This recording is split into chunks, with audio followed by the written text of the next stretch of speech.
We were a few minutes away from cashing at least one of these props, but we end up going 0-3 on the night, not to mention losing out on the long shot as well. So let's quickly recap that. Buckley by decision, plus 125. I believe the scorecards were 2-0 Buckley, 2-0 Wood Thompson, 1-1. So over the course of three cards, pretty much split down the middle. But it seemed like Buckley was very much having the momentum in his favor, and he kind of ditched the grapple heavy approach and started landing big shots. And even if that fight ended up going to the scorecards, I thought he would have won the decision.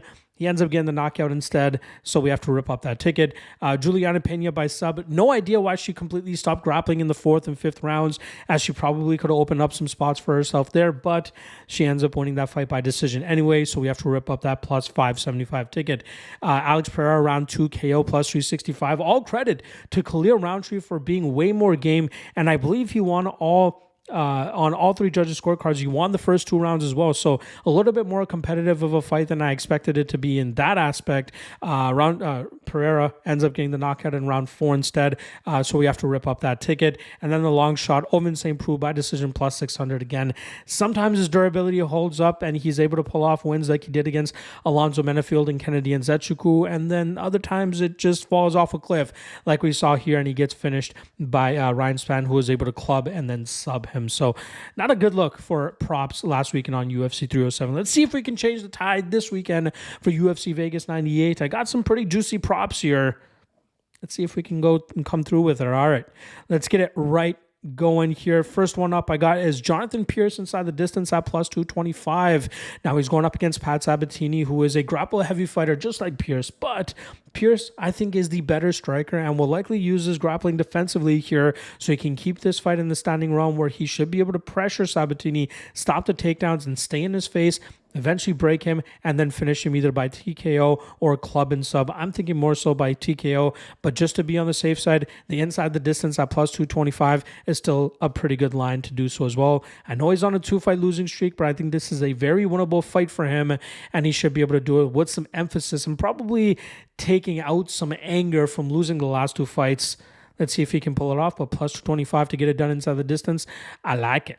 All right, second one up, we're going to go with Ramazan Bek Temirov by knockout at plus 250 as he goes up against CJ Vergara. And I've been saying it all week. I think Temirov is just a better version of Vergara.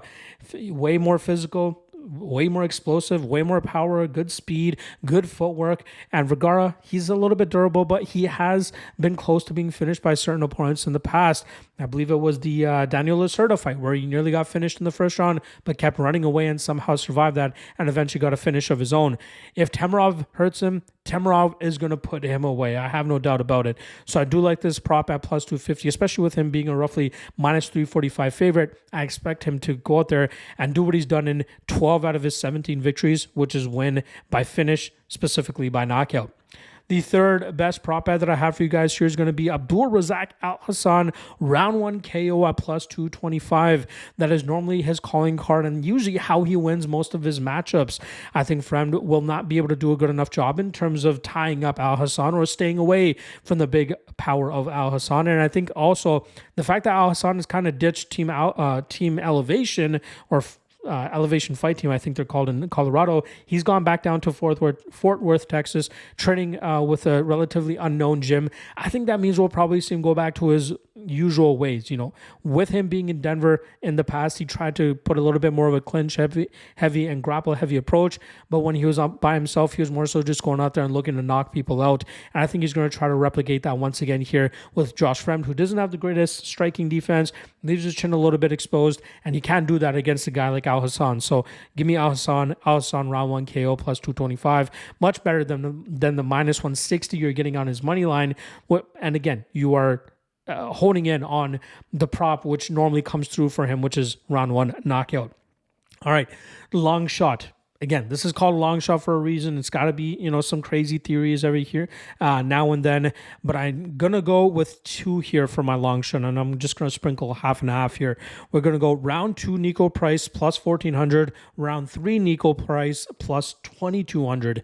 Now, he's going up against Temba Garimbo, who has either gone out there and starched his opponents right off the bat, or he goes out there and grapples these guys and just does almost no damage, but just keeps them on the cage or takes them to the ground like he did against Takashi Sato Cejudo and like how he did against Ramiz Brahimaj last time around. If he's unable to get Price out of there quickly, which is obvious a possibility, and I think the reason why the line is as wide as it is, but if that doesn't happen, this fight will play out much closer, and I think Price will do a good enough job in terms of getting out of those bad positions that Garimbo is probably going to try to pin him up against the cage or look him to get him to the ground. We've seen some good urgency from Price. Price might be able to match the physicality of Garimbo as well. And I think Price also has a better gas tank here. So if he can get through that first round, I think he can really start working down and wearing down Themba Garimbo, and then eventually finding that finish, like I said, probably second or third round. I like the money line shot on Price anyway, around that. Well, he's all the way up to plus 310 now.